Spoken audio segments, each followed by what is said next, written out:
What is going on, Aztec Nation? Welcome to another episode of the Sons of Montezuma podcast. It is bowl week. San Diego State is in the New Mexico Bowl, the Isleta New Mexico Bowl, and they are facing North Texas, as we all know. Want to welcome you guys to the stream. Before you guys do anything, make sure you hit that like and subscribe button. Of course, sonsofmontezuma.com for all the news articles, shop NIL goodies, and hopefully your latest Christmas gifts to your friends and family. What's going on? It's Mateo San Diego. I'm an Aztec Warrior, and I'm proud to be here with K5 James on my left and SD Sports Fiend to my right. No tricked out sounds for this one episode, guys. No tricked out sounds, but it's good to see you guys. Basketball is kind of taking the forefront, and it feels like it's been a long time since we talked some football, right? With the regular season ending, and it's been like lead up to this New Mexico Bowl for a little minute, but a lot has changed, guys. I mean, geez, college football changes every single day now that you know transfer portal's coming up very soon. Boy, the college football playoff, all that good stuff. What's going on, James? Let's say hello to the people and Aztec football. Time to talk it one, maybe a couple last times. How's it going, man? I'm stoked to be looking forward to this game on Saturday, even though I don't know how much it's going to tell us how these two teams would really compare to each other with all the opt-outs and injuries and kind of I know there's going to be a built-in excuse for North Texas that they were expecting to be in the playoffs, so that's kind of a bummer, but I'm still, it's our last chance to see the Aztecs for another, 8 months. So I'm excited to watch the game on Saturday with you guys. Very cool. Very cool. Fiend, but I don't know if you heard, I tried to put it in the text chat, but for all you guys watching at home, if you're in the San Diego area, James says this Saturday, watch it together. We're going to be down at the Mesa Bar and Grill, the old Effins, for those of you who remember those days of Effins on campus. Officially, they just got back to me. We are going to be having our Sons of Montezuma watch party at the Mesa Bar and Grill. So very, very, very excited about that. Fiend, tell us. Everybody saw you with me and Phoenix watching hoops, but football season here. Okay, where do we begin? I mean, geez, you've been with me this whole season talking Aztecs football. Where do you think we should begin this thing? I mean, just want to say that I'm excited that we're going bowling. I mean, that was sort of the goal to start the season, right? I thought that if we made a bowl game, it'd be a successful season and mission accomplished. Now let's go win a bowl game and get that 10th victory. And I'm like James. I'm just excited to see these guys one last time because it's going to be a while until we see the whatever that thing is, that spring showcase or whatever. But so I'm just I'm looking forward to watching this game on Saturday. Well, like we said, there's a lot of changes that have led up to this bowl game already. Today, I want to say a lot of news was coming out as far as opt-ins, right? Opt-ins. We're always talking about, okay, who's going to actually play in this game. North Texas coach, he left for where did he go? Oklahoma State? Is that where he went, dude? I think so, yeah. I know we were wondering about their quarterback, Drew. How do you pronounce the name? Mestamaker? Mm-hmm. As far as everything I've researched, he's going to play, right? Yeah. He's opting in as well. And we just found out San Diego State side, as reported by Kurt Kennedy from the UT, that Owen Chambliss, starting linebacker, just had a phenomenally breakout season. He's opting in, and so is Trey White, right? Did my eyes deceive me on that, guys? They're going to play. Yeah, absolutely. That's what they said. They want to play with the guys at least one last time. They have not opted in to return for next season, and they were asked about that, and they said, well, I'm going to make that decision after the bowl game. So they're non-committal on coming back, but they want to finish out the season with the guys, and I think it's great because it makes the game more interesting when those guys are in there, two of our best defensive players. I mean, this is like an offense versus defense battle, James, with Mestamaker in there. We already know these two defensive leaders are going to be there. Like you said, Fiend, non-committal as far as moving forward, right? Um, the elephant in the room for Aztecs is the defensive coordinator, right? I don't really think we went into Rob Arich, and then we found out that we got an interim label, which has now been made official, and that is Coach Sumler. I mean, put all this into your mind as far as North Texas getting rid of their offensive head coach, and now Aztecs, well, new defensive coach. Yeah, I think it's a pretty safe choice. It's a little risky just because he's never been the guy before, but he's been in the program for a long time, and he was under the 3-3-5 under Rocky Long for a while, and he was in the 4-2-5 for a couple of years. So, and it's not like there's a humongous difference between the two defenses; they're very similar. As far as like going into next year, I'm excited to see what it looks like on Saturday against especially with the quarterback playing. It's still going to be a really high-powered offense. I don't remember I think the offensive coordinator is taking over interim for North Texas. I don't recall exactly. I thought I heard that, and then I thought I heard he was leaving as well. Maybe he's leaving after the bowl game. I'm not exactly sure on that. Either way, it's still going to be, for the most part, the type of offense they've done all year. The scheme is not going to change in 3-4 weeks of practice between the end of the season and the bowl game. So it'll be kind of a good test. And the main thing you kind of want to watch is when he throws blitzes, how often he blitzes, kind of get a feel for his personality as a defensive coordinator. And that'll be cool to watch, especially with two key parts of the defense from this year deciding to play. And as far as that kind of I think it's a little bittersweet because I have a feeling that means they're not going to opt to leave San Diego State as far as to another college. I think that might mean they're getting ready to turn pro. I don't know though. That's just a gut feeling. They kind of want to have this last game before they move on to bigger, better things, hopefully. But yeah, I'm stoked for this game. There's a lot of cool things. Like you said, it's just a bummer that Johnson's out. Hopefully he gets healthy and starts prepping for the drafts because it's going to be the first time. And I don't know, what has it been, like 10 years since Rashad Penny was the first round pick. And I'm not saying Johnson's going to be one, but he's going to be talked about in those first few rounds. So that'll be kind of cool to watch, actually have a reason to pay attention to the NFL draft this year. Yeah, that's a good point. It's been a little minute. Should we kind of list who's in and who's out? Because we already listed, okay, Chambliss and Trey White are in. Who's out? Chris Johnson, like you said, that sounds like that's out. He hasn't practiced. Bryce Phillips, the other corner, also sounds like he has not practiced as well as the last that's been reported this week, bowl week. So he's definitely opted out. Yeah, he's opted out. Two players on the defensive line have also obviously out because they've entered the portal officially, and I think with Coach Arich gone, that was a decision they made, right? And their names escape my mind. Jared Batty, I know, was one. Salvati was the other. So the other obviously big decision was Jaden Denigal, Aztec starting quarterback. I mean, you're talking about the leader, the captain, really not officially a captain, but I mean, he was talked about very highly coming into this season.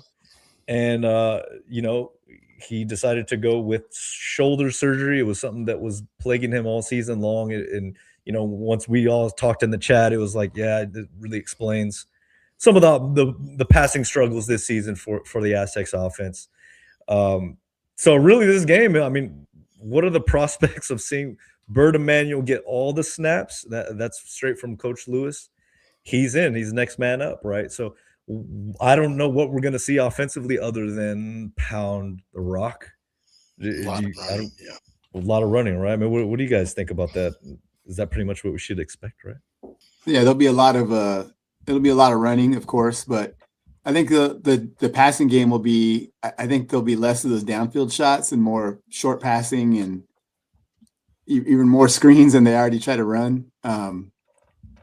And not to change the subject again, but that's another opt-in for the season is or for next year. He's not going to the portal. Is Borjan is going to come back? I don't know if you guys saw that, and Malachi Finau as well.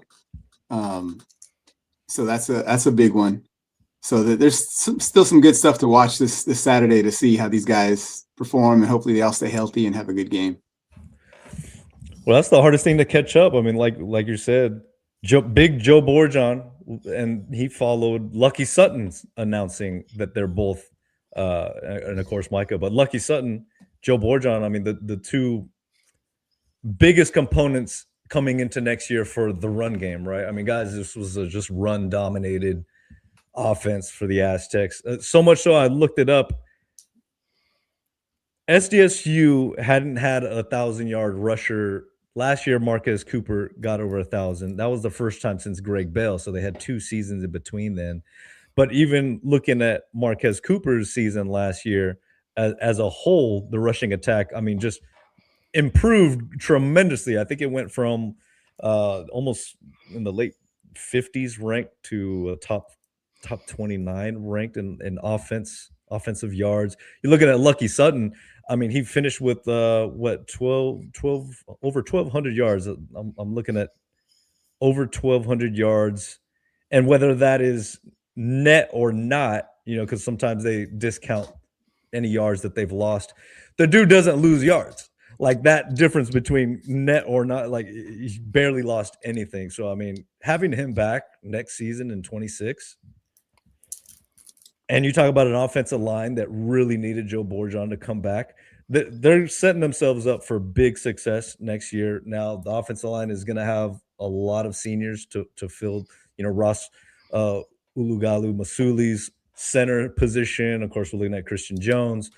But having these two guys coming back next season in 26, I think you can pretty much pencil in that this is going to be another successful year on the ground. At least that's how confident I'm feeling, guys. Yeah, there's a lot to replace on that offensive line. I mean, when you have the main play caller as far as the blocking schemes, in Ross, and then Christian Jones, he was a road grader, and then Kanike and Kalen Ellis, I think he's a senior too, isn't he? Junior. Yeah. Ellis was a junior. Ellis was junior last I look on his bio, right? And when you factor in, I don't know how Dallas Fincher is looking, if that's at play, after that preseason injury, if you got those two guys coming back in, that coach is going to have to go back out there in the portal. Hey, I feel pretty confident as long as you got Lucky coming back and Borjan right there. That's a great place to start, man. Yeah. Yeah, for sure. I mean, yeah, I would say then, and then if you get a healthy Denegal who can run, which he was kind of tentative to run a little, seemed like. So if he comes back healthy and he's able to run, then you just increase your rushing attack, So yeah, they should be pretty potent. I'm just glad that Lucky Sutton is staying. I wonder if Christian Washington, what he's going to do, or is Byron Cardwell Jr., is he a senior, or does he have any eligibility left? I believe he was a senior. You know about that, James? I'm thinking he's a senior. I think he's a senior. He may have a year left. I'm not sure, as far as some kind of either redshirt or injury, medical redshirt or whatever. I'm not positive, but he's a senior class-wise. I would imagine probably one of them, if they do have eligibility, leaves, just because you're not getting the reps behind, Lucky Sutton. And, we've seen what Coach Lewis does with having a bell cow back who gets the lion's share of the carries. And he wasn't getting it early on in the season, but we really rode Lucky there last, I'd say, 5-6 games this season. Do you guys think that these two, especially these two coming back, I mean, what is that? Do you guys think that affects? I mean, I would think it'd have to affect the rest of the offense and really saying, hey, we're going to we're gonna build around these guys. And maybe it would be a great idea if I came back myself. I mean, you talk about Christian Washington, uh, local guy, came back. He's already had 2 stops in New Mexico and Coastal. So I mean, I don't think he would want to make another jump. I would think, hey, be part of this tandem. Um, that's just my thought, right? Why wouldn't you want to be a part of that and continue the climb, as they said, continue the climb? But what about the other guys on the team? I mean, I would have to think this is a shot in the arm for the program. Yeah, I think guys like Jordan Napier, I think in a way we got lucky that he was injured. I think he's likely to come back just because he didn't get to really show off what he can do for the season. You don't want anybody to get hurt, but that it might work out in the long run for him and for us as Aztec fans. So I think it's the chances of him coming back are better than they would have been had he been healthy all year. Bostic too. Yeah. So I don't really see anybody else on the offense, especially in the 2 deep, that really would have a reason to want to leave. But anything can happen. That's not counting money. That's the biggest reason to leave. If somebody gets thrown a wad of cash, I don't blame them for taking it and going. But as far as like playing time and those kind of dynamics, I don't see anything that really stands out as somebody that would be looking to leave. That was a crazy part. I'm sure we'll get into it once the roster is actually finally settled and all that stuff. But like looking at the transfer portal and it's just crazy how it works out like that. At least you hope it would work out. Like the unfortunate injuries. I mean, Bostic was putting together really a special season. I'm glad you reminded me of that, Fiend. I mean, when you look at the wide receiver room, the guys that are coming back, that if you penciled everybody coming back next year, like I'm You'd have all feeling your really starters. good. Yeah. Absolutely. Well, yeah, absolutely. I mean, you're feeling really good about that wide receiver room coming I mean, out. Donovan Brown, he's only a junior, so Yeah. and Acevedo's a junior. I mean, you're talking about some real depth there Yeah. with Denegal coming back For sure. 100% healthy. A lot of talk on whether, okay, well, do you go outside and bring in a transfer to compete with Denegal? I'm not sure. I think this bowl game, that's what kind of makes it really interesting to see Bert Emanuel out there, right? Kind I of mean, an audition for him, absolutely. Absolutely. for sure.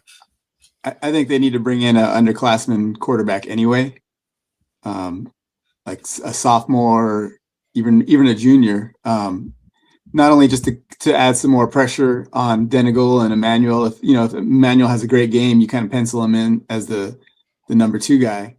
But you still need another guy. Especially, I would definitely look for like a freshman, a redshirt freshman, or a sophomore, just because I always mess up his name, but the freshman from last year that they recruited, he's transferring out.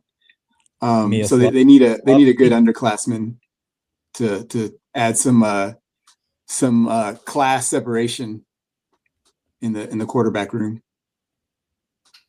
JP Miodlowski, if that's how you pronounce his name. Yeah, he decided to transfer out. Yeah, so I mean, it's just really interesting, guys. I know we're going to get together and watch the bowl game. Of course, we want to win, but it feels like it's just like you said, feeling like an audition for next year. I don't know how they're going to coach it, right?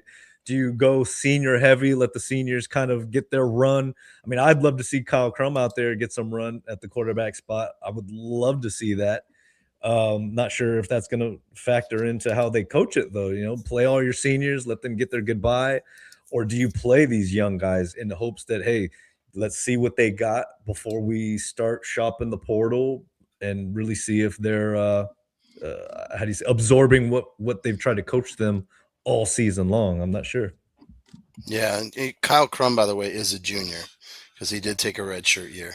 So he could potentially come back if he wants to, get his degree from San Diego State.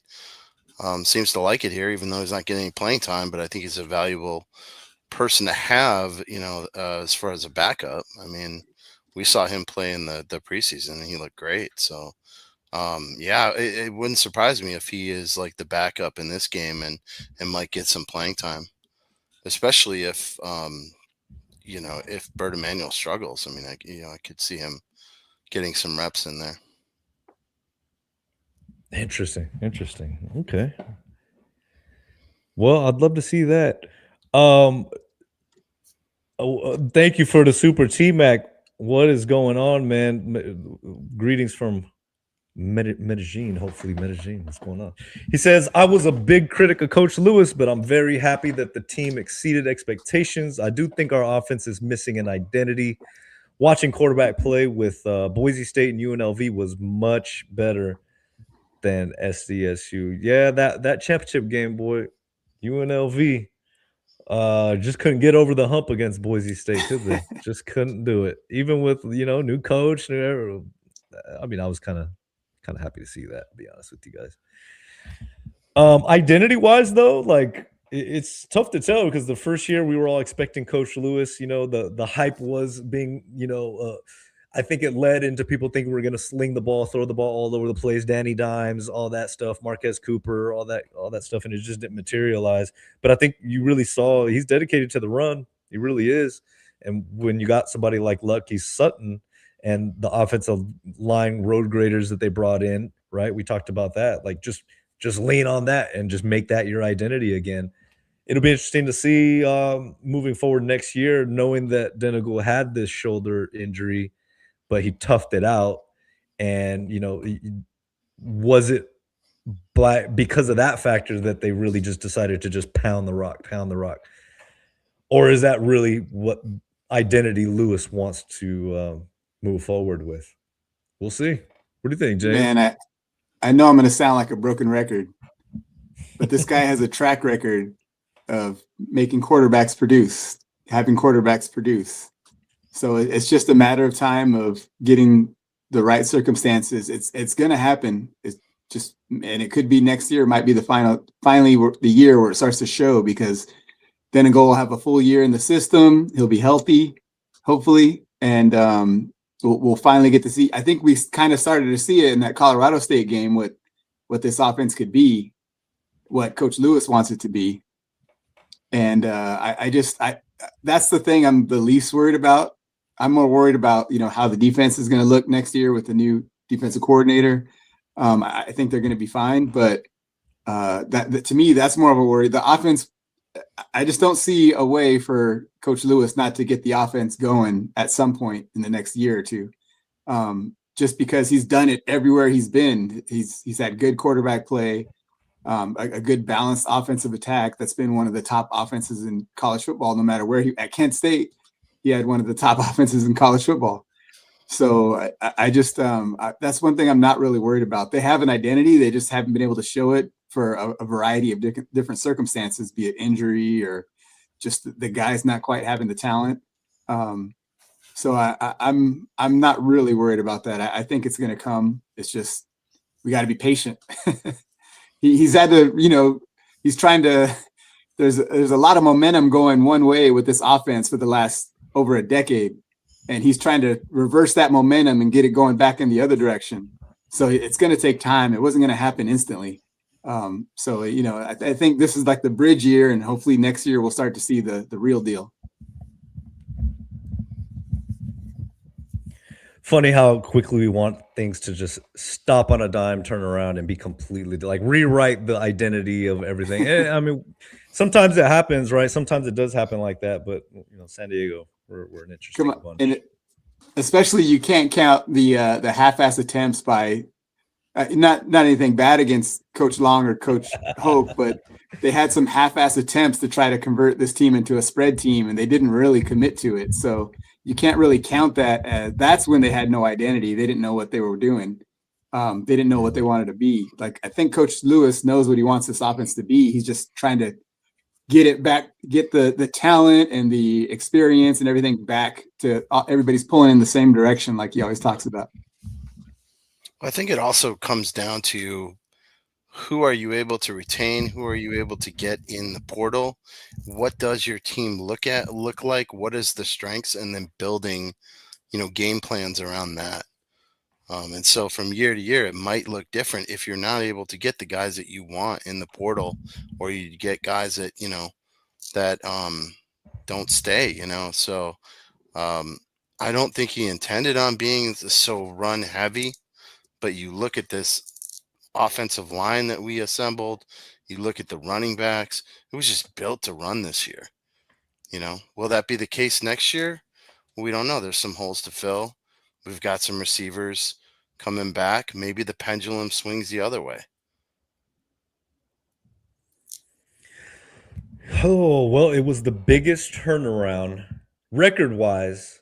I think it tied the biggest turnaround in San Diego State football history, going 3-9 to 9-3.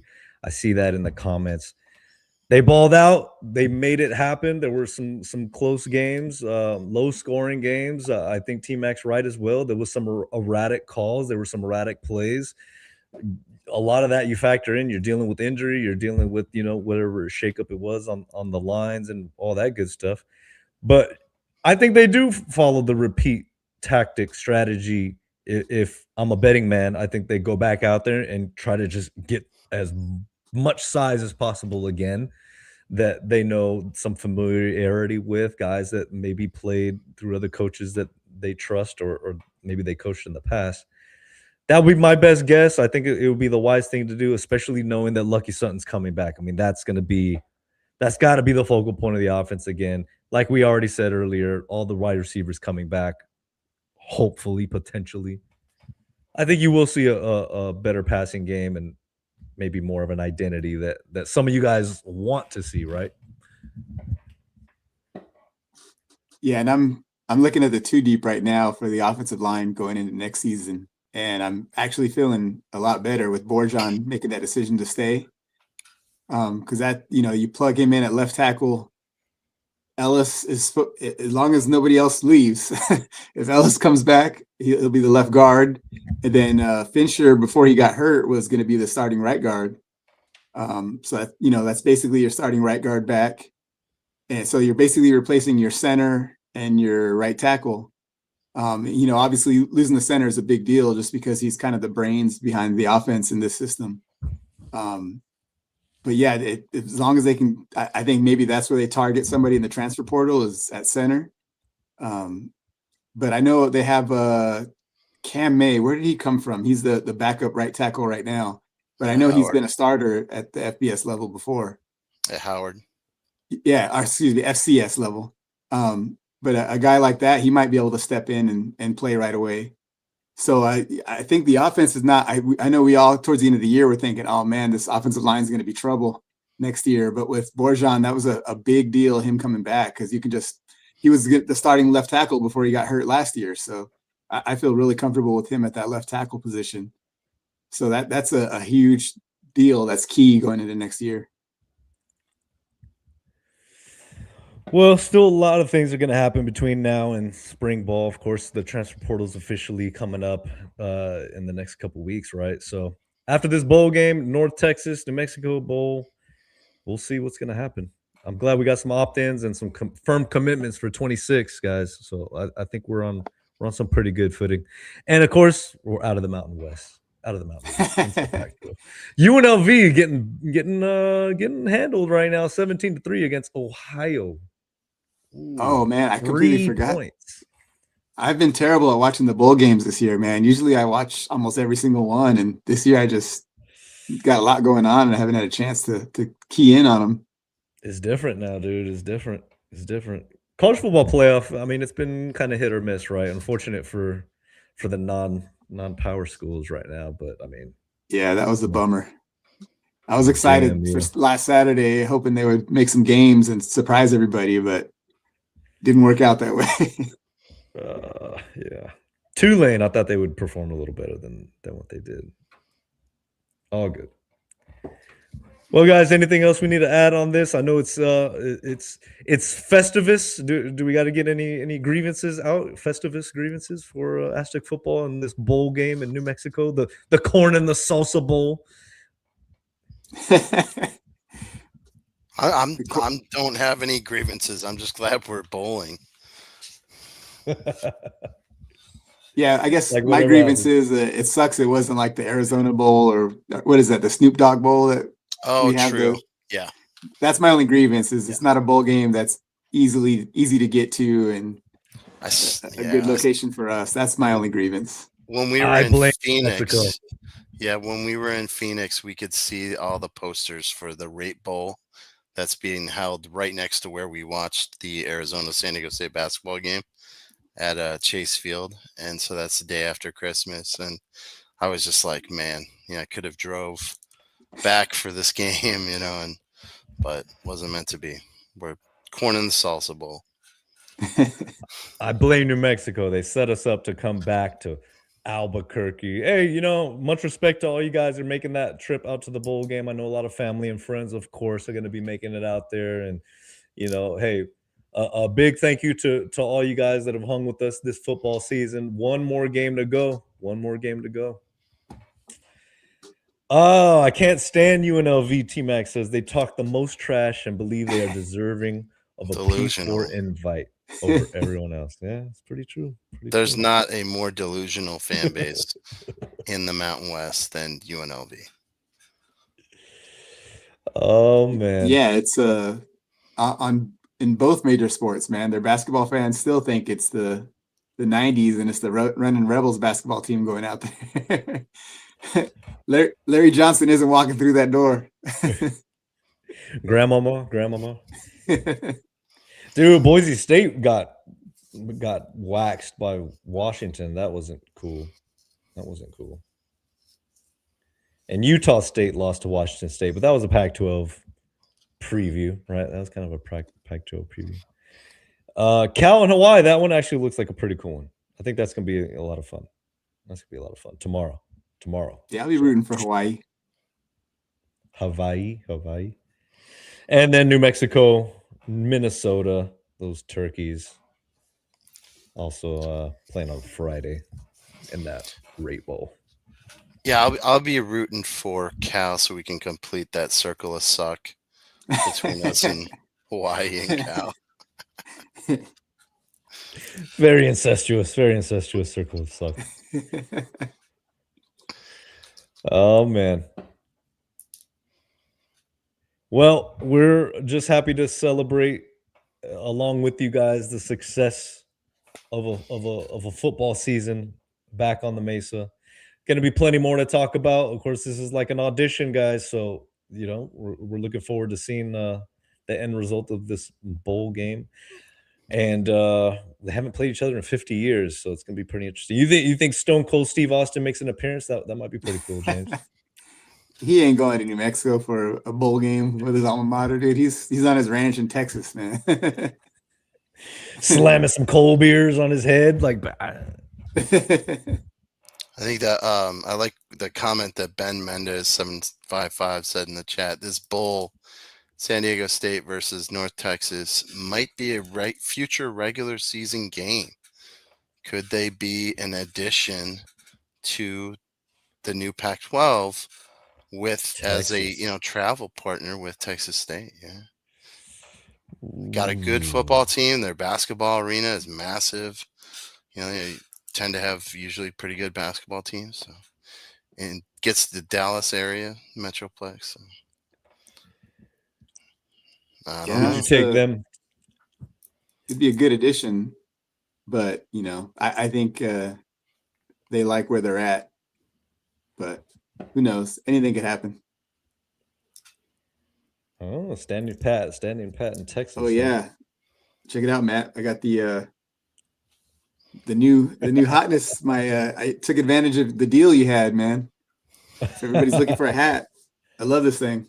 The white camo. Hey, appreciate it, man. Oh, you guys definitely check out the online shop. Save 15% off. Got to put in that promo code MONTY. Do it in the new year. Get some new gear. All right, guys. I think that's covers pretty much all the little shake-up updates, guys. Aztec football rolling into New Mexico in the Corn and the Salsa Bowl. Hopefully get that win. Thank you guys for joining all season long. Have a very Merry Christmas, Festivus, all that good stuff, all the holidays that you may celebrate. And let's get this dub. We'll see you guys Saturday. Kickoff is at 2:45 Pacific. We'll be down at the Mesa Bar and Grill. They're on El Cajon Boulevard. They're on campus, pretty much on campus, the old Effins Bar. Come on down, watch the bowl game with us, celebrate a successful season, and hopefully we'll be singing the fight song at the end and have a good time down there. Hey, what are the calls for playing an exhibition down in TJ, T-Mac? What's up with that, Mexican fans? Hey, they'll bring all the death whistles that Fiend he'll blend right in because Fiend's honorary Mexican now. Yeah, did you hear about that, James? What's that? Did you hear about that at Phoenix? Why don't you tell them a story, man? Oh yeah. I heard about that. Matt told me. I took video of it. You can actually pick up the guy's voice on the video. He's like, "Hey, are you Mexican?" Like whistling like that. Are you Mexican, dude? I picked it up. I was so honored. Just got to pull out your harmonica and play a little corrido. Christmas time corrido. All right, guys. Have a great night. We'll see you guys next time. Hopefully after a dub. SonsOfMontezuma.com. Go Aztecs. Beat Go North Aztecs. Texas. Let's Go go. Aztecs. What the heck is a mean green anyways?